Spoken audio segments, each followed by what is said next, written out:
George ক্লেসনের একটা বই আছে, ১০০ বছর আগে বইটা লেখা হয়েছিল। বইটার নাম হচ্ছে richest man in the Babylon. I never got an opportunity to read that বুক। আমি যখন ইয়াং ছিলাম আমি জানতাম না বইটার কথা, অথচ বইটা খুব পুরনো। আমাদের স্কুলে কখনো বইটার কথা বলা হয়নি, আমাদের কর্মজীবনে কিংবা আমাদের কমিউনিটিতে কোথাও আসলে বই পড়ার কথা তো বলা হয় না, বিশেষ করে ফাইন্যান্স রিলেটেড কোনো কিছু তো আলোচনা হয় না।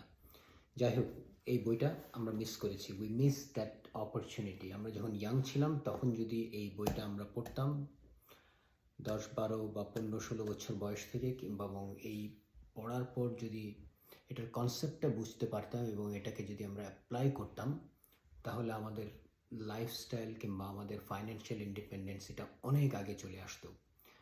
So I will encourage everyone, especially those who are young, buy this book from Amazon or online, এবং সম্ভব হলে বইটা পড়বেন। এবং এখন অনেকেই বই পড়েন না, যদি বইটা অর্ডার নাও করেন, ইউ ক্যান রিড ইন ইউটিউবে অনেক বইয়ের ভার্সন আছে, আপনারা পড়তে পারেন। এবং শুধু পড়া না, পড়ে এটাকে অ্যাপ্লাই করাটা, knowledge is not enough if you do not apply it, right? Knowledge is power, but applied knowledge is powerful. So এই বইটার যে মেইন যে কনসেপ্ট হচ্ছে সেটা হচ্ছে পে ইউর সেলফ ফার্স্ট। এবং বলা হয়েছে পে 10% ফ্রম ইউর আর্নিং। আপনি যেটাই আর্ন করেন সেটা থেকে 10% আপনি সেভিংস করেন, এবং সেভিংস করার পর সেকেন্ড পার্টটা হবে ইনভেস্টমেন্ট। কিন্তু প্রথমেই যেটা করতে হবে সেটা হচ্ছে build the habit of savings.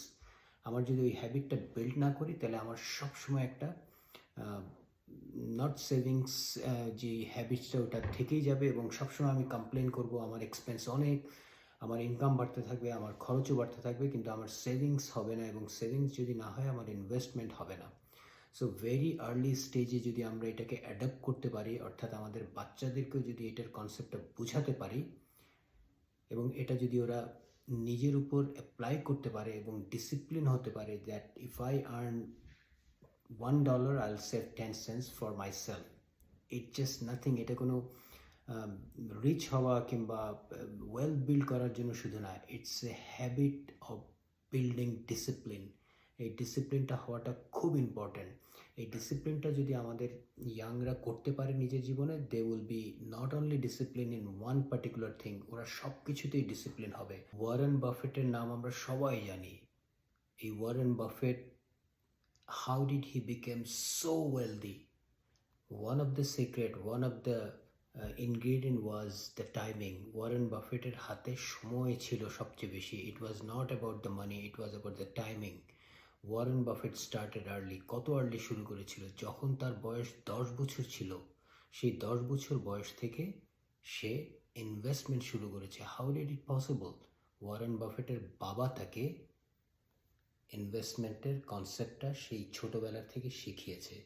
Parents, take the initiative. আপনার বাচ্চাকে ফাইন্যান্সটা বুঝান এবং সেভিংস অ্যান্ড ইনভেস্টমেন্টের যে কনসেপ্টটা ছোটোবেলা থেকে তাদেরকে বুঝান এবং তাদেরকে ইন্সপায়ার করেন।